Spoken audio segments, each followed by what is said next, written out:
Hello and welcome. Today we're back on the aircraft carrier test server. This time we're playing the Hakuryuu. I realized that I forgot to actually give my feedback on the changes, so here it goes. I broadly like the changes. I particularly like the spotting changes. I think it's a good thing for the game that CV spotting isn't so oppressive anymore. It allows ships that rely on stealth to actually fulfill their role a little better. It's a good cruiser and destroyer buff. I also very much like the manual control of secondaries on CVs. That's just amazing, and we need to have this on some other ships too. I also like the latest iteration of the test server where they improved the drop system for carriers. The two-step process from travel mode to attacking feels way smoother than before. The reduction in those timers was the right choice. Now let's talk about some of the problems. We need speed boost back. Not having the ability to speed up or slow down your planes has such a huge impact on the feel of flying planes, especially in travel mode. It feels so much less juicy to play. Travel just feels so much more boring. The other effect that speeding up or slowing down has is that dive bomber hits are just so much harder to land. Torpedo bombers and rocket planes are kinda okay, but it's really a problem with dive bombers. The next problem is in two parts, and it's related to shooting down planes that are dropping.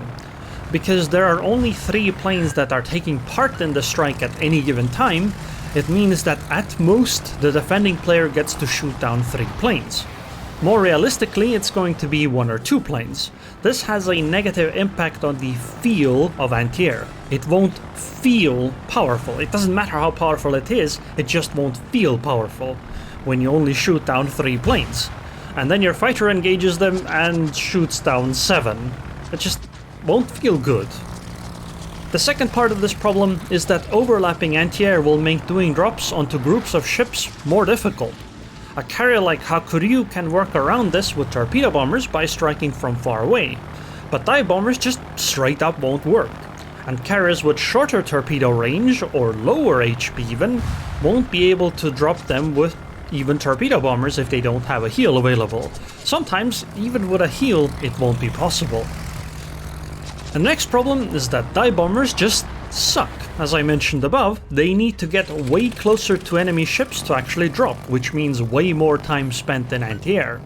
On top of that, the lack of speeding up and slowing down makes the drop much more difficult to actually land. And you still have to deal with the RNG because of the, you have to make sure your oval actually converges into the small form and then it actually lines up with the ship. I really don't see why you would actually use them in the current test instead of torpedo bombers or even rocket planes in most cases. Next problem, AA builds will still get screwed if there's no CV in the match. There's really nothing that's changed about that. I'm also worried about the CV economy. Even some of the best games that I've had on the test server, the credits and XP I got was nowhere near what surface ships I got, I felt. Like 1600 base XP was already a very good result in the CV from my experience. I think it's because we can't really attack destroyers or even cruisers anymore, and because of that maybe CVs need to have their XP and credit gain adjusted? I mean, we'll have to see. They'll probably have to collect more data on this. Another potential problem is that flak seems kind of useless. The two-step process and how far away the CV start their attack runs makes flak just kind of automatically avoided most of the time. This might be a blessing in disguise though, because I can't really imagine how oppressive anti-air would feel if flak actually hit planes. I mean, you take a flak bubble hit anywhere and the strike is just gonna be dead, because the continuous anti-air is just gonna shoot them down entirely. So these are the main problems I see with CVs in the test. There's 2 more potential problems. First one is CV sniping. In travel mode, you can just fly over the entire enemy team to go and try to strike the enemy CV. Now, I tried doing this on the test server and it didn't really work. It takes a lot of time to actually fly there, and because on the test server every match has 2 CVs on both teams, well, they could just group up and provide stronger anti-air, but I think this is potentially something to keep an eye on. The other potential problem might be might come with Russian ships. They tend to have increased anti-air ranges compared to most other cruisers and battleships, and that could provide too much cumulative anti-air coverage to their team with, overlaps. Previously, one of my complaints was that making drops is less intuitive and harder than on the live servers, but with the latest changes on the test server, with reduced timers in the two-step process of attacking, it doesn't really feel that bad anymore. Well, rocket planes and torpedo bombers don't feel that bad, but dive bombers still feel terrible. But again, that's a combination of not being able to change the speed and the power of anti-air. They're just too fragile, I think. Because of that, I spec everything into torpedo bombers and plane HP because I think that's the main way of dealing damage now. And I'm kinda okay with that because I like using torpedo bombers. I mean, I like playing the Kaga and I like it because I get to just use torpedo bombers. But I think some players who actually do like using dive bombers might be a little annoyed by this. Anyway, that's basically my feedback. I kinda like the Hakuryuu now on the test server. I like the range of the torpedo bombers. I like the fact that I can just drop really far away with the torpedoes, and I can actually still sometimes land them. It just feels kinda cool. Now there's actually one more thing that I just thought of. Maybe CVs could get some kind of a spotting plane? Like a fighter that you could drop down, except it's only for spotting. And only maybe in some kind of limited circumstances. Maybe like it's an airstrike that you put down, except it's a plane that spots you, so it can only be somewhere around the CV. Because one of the problems I ran into is that there was a destroyer next to my CV, and I just couldn't find her. Because your scout mode when you launch a plane is only active for 30 seconds, so if you don't find the destroyer in those 30 seconds, well, you can't enter scout mode again. You have to land the planes, launch new ones, then fly out there again, and then enter scout mode again to try to find them again. And even if you do find them, well, what are you gonna do? You can't manually control your secondaries while you're flying the planes, right? And if you land the planes, you stop spotting them. So it was a little difficult when the destroyer just stayed unspotted, because there was no way for me to continue spotting them while actually still using the secondaries. Maybe we could also have carrier spotting ranges reduced. Instead of these 15-kilometer radiuses where they're spotted from, maybe reduce that down to like 10 kilometers, or in some of the stealthier ones to like 9 kilometers. This would actually encourage CVs to go closer to the enemy. Because right now one of the problems is that you don't want to go close because it's just too dangerous. If you get spotted, you're probably gonna remain spotted for a very long time, and it's basically impossible to get unspotted. But if the spotting radius was something like 10 kilometers or 11 maybe on some of the less stealthy ships, then I think that would be more of an option. And while it makes some realistic sense why CVs are spotted from so far away, but from a gameplay perspective it doesn't really provide anything, right? The CV will just stay far away in the back because they're too afraid of getting closer, or even better if they can find an island, because that will give them cover from spotting.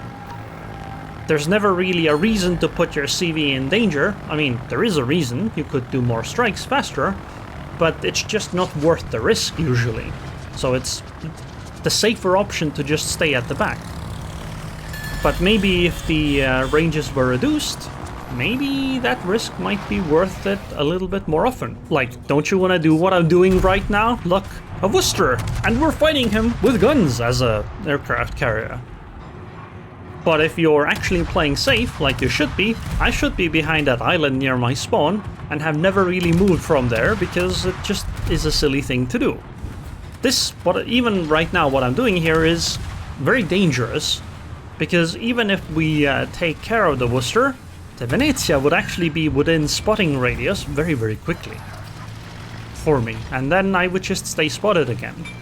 Okay guys, let's use dive bombers. Surely they're gonna be able to just citadel this Worcester, right? I mean, how hard can it be? So we gotta first fly a little further away because the Worcester is too close. Of course there's no actual spotting. Okay, I think we can start the attack round. Wow, actually we can start it closer than I thought. Worcester's anti-air wasn't actually fully effective here.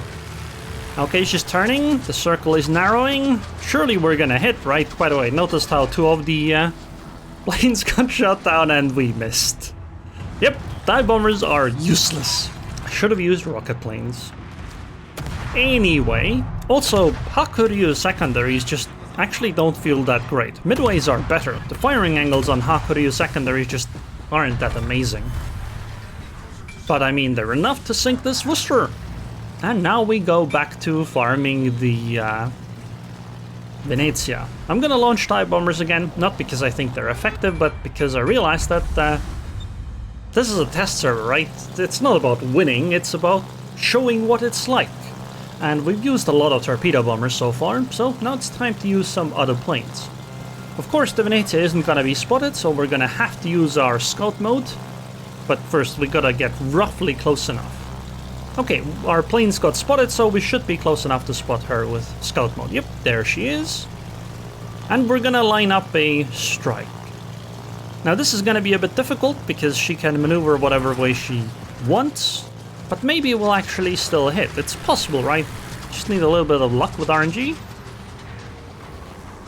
Oh, looking good.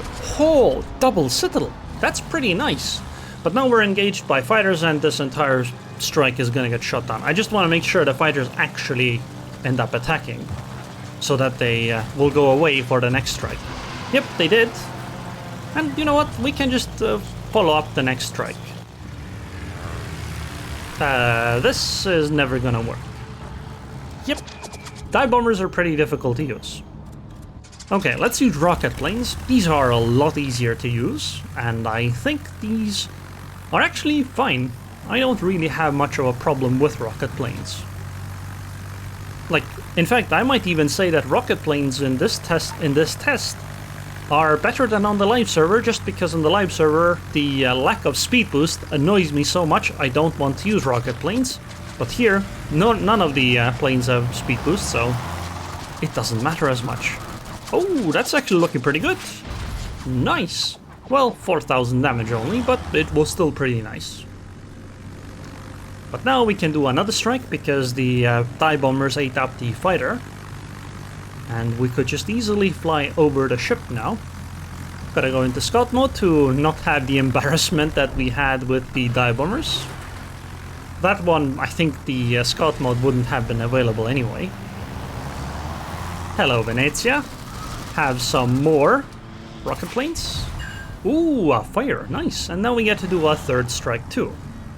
Now, of course, Venezia is a ship without very good anti-air. I did drop the fighter, because I wanted to roughly know where the Venezia was, because I won't be able to enter scout mode right now, but the anti-air just roughly tells me where she is. Oh, that's looking good too. Oh, and that's a permafire. Nice. What are you doing? The Bunga is ramming my Hakuryuu. Is this how hybrid ships are made? I mean, I was behind the island directly, and the Bunga has just completely pushed me out of it. So I'm gonna use dive bombers here, because again, I want to show you guys. She's in smoke. This actually means I might actually be able to perfectly land a shot. Well, maybe perfectly. Because, well, the smoke tells you exactly where the cruiser is. And we hit. Sadly, it's an over-penetration, but, I mean, we got him. The smoke screen against CVs actually, yeah, is something you have to be worried about when you're the surface ship. I made a video where I played the Cristoforo Colombo, and a lot of complaints are, oh, why didn't you smoke screen earlier? Well, this is one of the reasons why. Because the CV can see where you are with the smoke screen. It doesn't make you invincible. Oh, actually, this drop might be pretty good. Maybe? Maybe? If speed boost was available, this would be a very good drop. But even then, only 2 planes dropped. Ah, we got unlucky. 1 over penetration. I'm gonna drop a fighter. I want to see if the fighter engages the fighter too. Wow, she's still ramming my CV. I'm like 5 kilometers away from where I was before. Man, that Bunga really wants to make Japanese hybrid ships, huh? Hybrid battleships. Wait, this Venezia just gonna get clapped by the bot Vermont? Yep. Now that might be a little embarrassing. Hello, Bungo. But I saw the Venezia in another game, and he actually played quite okay. He is a little too defensive though. But we did 157k damage. We shot down 17 planes total. And this gave us 1660 base XP. This is what I meant with the economy. Look at that Worcester, 2700 almost. The other one is 2100. Meanwhile, I'm at 1660, while doing almost 160k damage. I mean, yeah, I think the CV economy might need a buff. Because this, farming XP with this, especially at the lower tiers, is gonna be pretty difficult. So anyways, I hope you guys enjoyed this video. I would like to thank the patrons on Patreon. Thank you very much for your continued support, and I hope I'll see you guys next time.